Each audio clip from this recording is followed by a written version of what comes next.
जालना जिल्ह्यातील अंबड तालुक्यामध्ये एक छोटस खेडगाव आंतरवाली सराटी.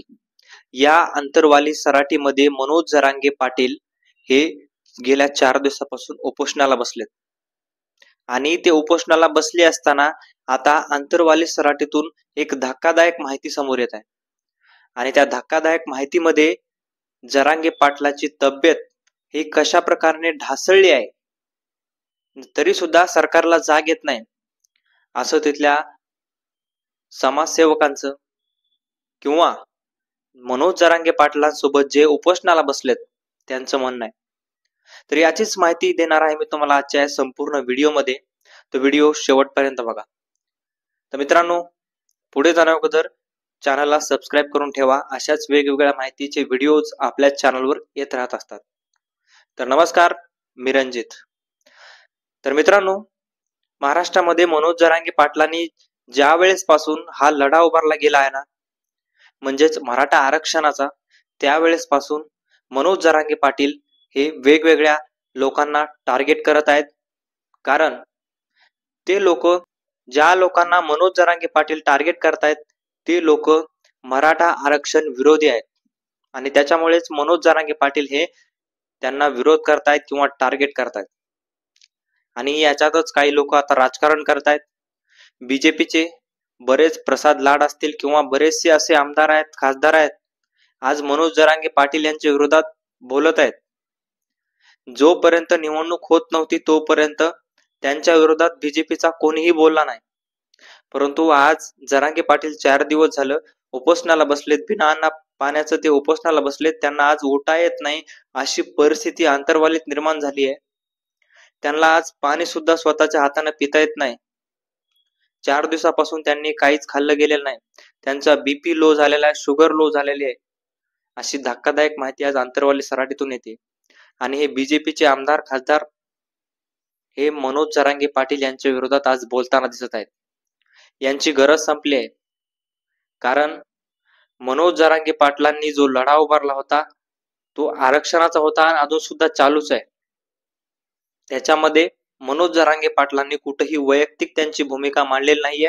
ती मराठा समाजाची किंवा जो गरीब मराठा आहे, जो पैसा हा भरू शकत नाही शिक्षणासाठी, त्या शिक्षणासाठी पैसा न भरणाऱ्या लोकांचा हा मोर्चा आहे किंवा हे जे आंदोलन मनोज जरांगे पाटील जो बोलवता धनी कोण जर म्हणलं जाते तर हे लोक आहेत बोलवता धनी मनोज जरांगे पाटलांचे. जे पैसे भरू शकत नाहीत, जे गरीब आहेत, जे दीनदयालू आहेत, ते लोक मनोज जरांगे पाटलांचे बोलवते धनी आहेत. आणि मनोज जरांगे पाटलांना आज उठता येत नाही, बसता येत नाही. लोक त्यांच्या पाठीमागे आहेत. आज संतोष देशमुख यांचे भाऊ सुद्धा उपोषणाला होते. आज संतोष देशमुख यांचे गावकरी सुद्धा तिथं उपोषणाला होते. त्यांनी सुद्धा बऱ्याच वेळेस विनवणी ही मनोज जरांगे पाटलांना यांनी केली होती. पाटील, तुम्ही पाणी प्या, तुमची आम्हाला गरज आहे, असं तिथले लोक म्हणत होते. विनवणी जरांगे पाटलासोबत करत होते. परंतु जरांगे पाटलांनी कुठेही त्यांचं आंदोलन हे स्थगित करण्याचं ठरवलेलं दिसत नाहीये. कारण आज मनोज जरांगे पाटील जे लढतायत ते प्रत्येक मराठा समाजातील व्यक्तीसाठी लढतायत. त्याच्यामुळे मनोज जरांगे पाटलांना जर काय झालं तर फडणवीस यांचं काहीच खरं नाही. हे सगळं निवडणुकीच्या आधी आपण बघायचो कशा प्रकारे सरकारचं मंत्रिमंडळ तिथं जायचं, कशा प्रकारे सरकारचे लोक तिथं पाठवले जायचे. मनोज जरांगे पाटलांच्या जीविताला किंवा जीवाला जर काही झालं तर हे सरकारचे मंत्रिमंडळ किंवा सरकार जबाबदार राहणार आहे.